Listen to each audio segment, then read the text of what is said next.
The very small things in life, which are always around us, are so very easy to forget. Yet, they are often the most important inspiration and motivation for us.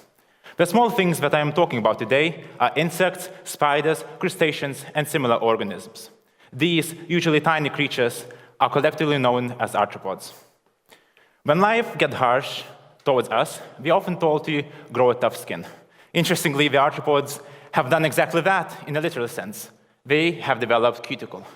Cuticle is their skin and their exoskeleton, and it is the key element which allowed them to adapt to live virtually on any place on this planet. And this is even more fascinating because we don't have materials like steel, concrete, or plastics. We have just simple molecules. But the key thing is that they use hierarchical design principles to build structures, and all starts with simple molecules. The most notable building block is a very long molecule chitin, which intertwines with its neighboring chitin molecules to make this very long but thin ropes, which we call nanofibers.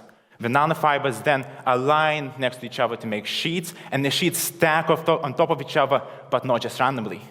Each sheet is slightly rotated from the sheet above or the sheet below.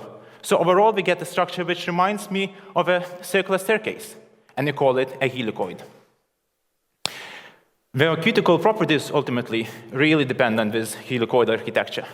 For example, when the helicoid architecture is really twisted, it can start to interact with light, and it starts to produce colors. And even though chitin itself is not colorful, and we get, it's really the reason, for example, we have some insects, I have more backstage, come to me to talk, which produce color. And if the twisting is not so fast, material is very mechanical strong, and that's one of the reasons why crab is so difficult to crack. Ultimately, we know that basically all the arthropods have is helicoid architecture based on chitin, but we don't know how it's made. Politi group and I at FameLab Dresden trying to understand how these architectures are made. We have some already evidence that these structures self-organize by themselves. Interestingly, when we extract chitin from shrimp shells, which we don't need anyways, we can produce similar architectures on the principles of self-organization. We don't have to do much. We self-organize. But they're difficult to control.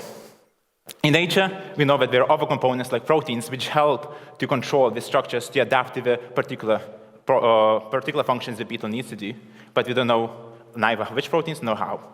So this exploration of how the cuticle is developed is not only to satisfy my scientific curiosity, but also in the future to produce biodegradable materials from sustainable sources without compromising on the function. So next time when you see an insect or a spider, don't squish it, let it out, and just think how inspiring this thing can be for the materials of the future.